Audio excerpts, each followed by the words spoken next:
مفتی طارق مسعود کے بیانات کے لیے مفتی صاحب کے آفیشیل چینل مفتی طارق مسعود سپیچز کو سبسکرائب کریں۔ اس کے بعد ہم ماں کی چھاتیوں سے دودھ پیتے ہیں، ہمارے ماں باپ ہمیں پالتے ہیں، پوستے ہیں، بڑا کرتے ہیں، اس میں ہمارے والدین کی پلاننگ کا دخل ہوتا ہے، ہماری اپنی پلاننگ کا دخل نہیں ہوتا۔ تبھی تو حدیث میں آتا ہے، نبی صلی اللہ علیہ وسلم نے فرمایا کل مولود یولد علی الفطرہ فابواہ یہودانہ او ینصرانہ او یمجسانہ، ہر بچہ نیچر پہ پیدا ہوتا ہے، اسلام پہ پیدا ہوتا ہے، اس کے والدین پلاننگ کر کے کوئی اس کو یہودی بنا دیتا ہے، کوئی مجوسی بنا دیتا ہے، کوئی عیسائی بنا دیتا ہے، اس کو اس کی نیچر سے ہٹا دیتا ہے۔ کوئی بچہ ماں باپ کو دیکھ کے شرابی بن جاتا ہے، کوئی چور بن جاتا ہے، نیچر سے ہٹتے ہیں۔ تو یہ کس کی پلاننگ کی وجہ سے؟ والدین کی پلاننگ کی وجہ سے۔ تو جب تک آپ بالغ نہیں ہوتے، آپ میں عقل و شعور نہیں پیدا ہوتا، آپ کی پلاننگ آپ کے والدین کر رہے ہوتے ہیں۔ یہ غلط پلاننگ بھی ہوتی ہے، صحیح پلاننگ بھی ہوتی ہے، اور بعض دفعہ کوئی پلاننگ سرے سے ہوتی نہیں ہے، کہتے ہیں بس پیدا ہو گئے، اب تمہاری مرضی، جو بننا ہے بن جاؤ اپنی ذمہ داری پہ۔ لیکن بلوغت کے بعد جب انسان کی زندگی کی عمارت کھڑی ہونا شروع ہوتی ہے، نبی صلی اللہ علیہ وسلم نے فرمایا بچے کے پیٹ، ماں کے پیٹ میں جب بچے میں جان ڈالی جاتی ہے تو فرشتہ ماں کے رحم میں، ماں کے پیٹ میں جاتا ہے اور اس کی تقدیر لکھتا ہے کہ یہ کتنے سال، کتنے دن، کتنے مہینے، کتنے ہفتے، کتنے گھنٹے، کتنے منٹ اور کتنے سیکنڈ زندہ رہے گا۔ سمجھ میں آ رہی ہے بات کہ نہیں آ رہی ہے؟ یہ پلاننگ بھی کس نے کر دی؟ یہ ہماری پلاننگ نہیں۔ اب میرے اور آپ میں سے ہر شخص کے بارے میں یہ لکھا ہوا ہے، کس نے 96 سال، ملکہ الزبتھ کے بارے میں لکھا ہوا تھا 96 سال سے پہلے اس کا انا للہ بولو نہیں ہو، 96 سال میں جائے گی یہ دنیا سے۔ دنیا کی ایسی حاکم سمجھی جاتی ہے جس نے طویل دور حکومت کا دیکھا، تو اللہ نے اس کی ماں کے پیٹ میں فرشتے کے ذریعے کیا لکھوایا کہ یہ 96 سال، اس کی جو موت ہوگی سن 2022 میں اور سپٹمبر کے مہینے میں فلاں تاریخ فلاں سیکنڈ۔ مائیکل جیکسن کے بارے میں لکھ دیا تھا کہ ان کے ارادے تو 100 سال سے زیادہ زندہ رہنے کے ہوں گے، یہ جراثیم سے ایسے بچیں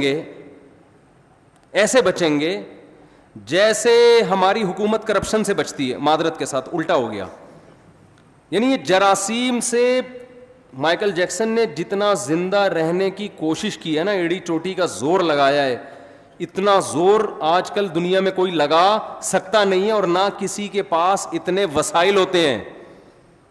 دیکھو میں اور آپ بھی زندہ رہنے کی کوشش کرتے ہیں، ہم کیا کر لیں گے؟ صبح تھوڑا سا جاگنگ کر لیں گے، کولیسٹرول لیول، لپڈ پروفائل کا ٹیسٹ کروا لیں گے، بھائی اتنا کولیسٹرول ہے، ہارٹ بیٹ تھوڑی چیک کروا لیں گے، اس سے زیادہ تھوڑی کوشش کھائیں گے تو وہی پراٹھے، وہی انڈے پراٹھے پھوڑیں گے، وہی گھی چربی اور وہی سب اوٹ پٹانگ چیزیں، گٹکے، پان، تمباکو، سگریٹ، مرنے لگیں گے، تھوڑا چیک اپ کرائیں گے ڈاکٹر صاحب، اس سے زیادہ کوئی کوشش کرتا ہے ہم میں؟ لیکن مائیکل جیکسن نے جو کوشش کی تھی نا زندہ رہنے کی، وہ میں اور آپ کی سوچ جہاں ختم ہوتی ہے نا، مائیکل جیکسن کی زندہ رہنے کی خواہش وہاں سے شروع ہوتی تھی۔ انسان کے آرگن خراب ہونے کا خطرہ ہوتا ہے نا، کڈنی فیل ہونے کا خطرہ، اس نے کیا کیا تھا، کڈنی پہلے سے بک کرایا ہوا تھا۔ مثال کے طور پر ان کا کوئی 70 بھائی ہوں گے، انگریزوں کے، فرض کرو انگریزوں کے کوئی 70 بھائی ہوں گے، اس نے 70 بھائی سے ایگریمنٹ کیا کہ اگر میرا کڈنی خراب ہوا تو فوراً آپ کو اپنا کڈنی مجھے ڈونیٹ کرنا ہے، اس کے منتھلی اتنے پیسے آپ کے اکاؤنٹ میں، لاکھوں روپے۔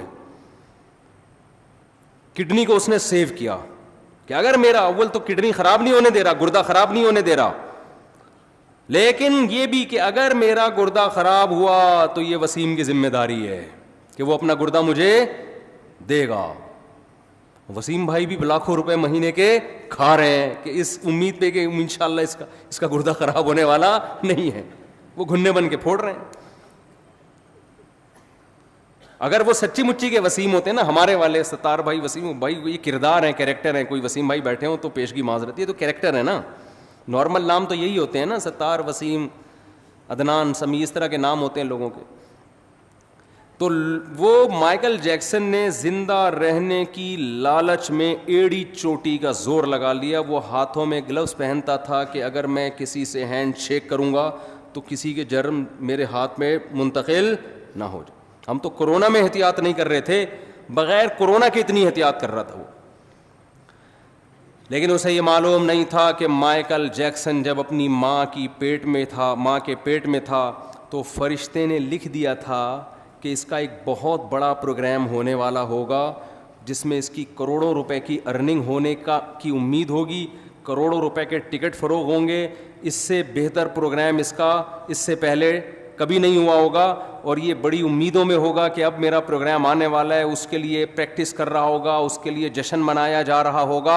اور ایک دن یہ اسی امید پہ رات کو سوئے گا. اس کی عمر ہوگی 50 سال, اور صبح پولیس بھی اس کو اٹھائے گی تو پولیس سے بھی یہ نہیں اٹھے گا. ظاہر ہے آپ کو پتا ہے جب پولیس اٹھائے اور بندہ نہ اٹھے یہ ممکن ہے, یہ جبھی ممکن ہے جب بندہ مر چکا ہو, ورنہ پولیس تو اچھے اچھوں کو اٹھا لیتی ہے. تو وہ ایسا سویا مائیکل جیکسن 50 سال کی عمر میں کہ ہمارے یہاں گٹکے کھا کے لوگ 60 کراس کر لیتے ہیں, یہ نا جراثیم کو گلے لگا کے بھی 60-70 نکال لیتے ہیں. کولیسٹرول کو لے کے چل رہے ہوتے ہیں, کڈنی دونوں فیل ہو چکے ہیں, چل رہے ہیں. میں تو دیکھتا ہوں نا کینسر کے مریض 15-20 سال سے گھسیٹ رہے ہیں, جو صحیح بندہ ہو رہا ہے وہ مر رہا ہوتا ہے. تو مائیکل جیکسن حیران ہو گیا کہ یار جو گٹکے کھا رہا ہے, جو چرس پی رہا ہے, جو ہیروئن پی رہا ہے, وہ کمبخت نہیں مرا, اور میں نے اتنا صحت کا خیال کیا اور 50 سال میں سویا ہوں, کوئی موت کا چانس نہیں تھا. ڈاکٹروں کی پوری ٹیم ہر وقت اس کے ساتھ رہتی تھی. اگر مائیکل جیکسن کو کبھی چھینک آتی تھی نا تو اس کے ذمہ دار ڈاکٹر تھے کہ چھینک آئی کیوں. ہمیں چھینک آتی ہے تو کوئی ذمہ دار ہوتا ہے؟ بولو. چھینکتے رہو, گورنمنٹ کہتی ہے اپنے خرچے پہ جتنا چھینکنا ہے جراثیم پھیلاؤ, آپ چھینکو, منہ پہ جا کے چھینکو لوگوں. ہمارے ہاں بلغم کے تھپیڑے دیکھو نا وضو خانوں میں, کیسے ایک دوسرے کے منہ پہ خا خا کر رہے ہوتے ہیں اور کیا کچھ ہو رہا ہوتا ہے. مائیکل جیکسن کو چھینکنے کی گورنمنٹ کی طرف سے, مائیکل جیکسن کے جو ڈاکٹر تھے, تو مائیکل جیکسن کو چھینک آئے تو ذمہ دار کون تھے؟ ڈاکٹر. کی چھینک آئی کیوں؟ آپ کو میں ہر مہینے اتنا پیسہ دے رہا ہوں, کوئی جراثیم میری ناک میں گیا کیسے؟ ڈاکٹروں کا پینل اس وقت بھی اس کے پاس موجود تھا. لیکن موت کے جو فرشتہ تھا نا, جو اللہ نے اس کی ماں کے پیٹ میں بھیجا تھا, اس نے لکھ دیا تھا کہ 50 سال میں اس کا انا للہ بولو ہو جائے. ایسا سویا کہ اس کا قصہ تمام, ایسا قصہ تمام.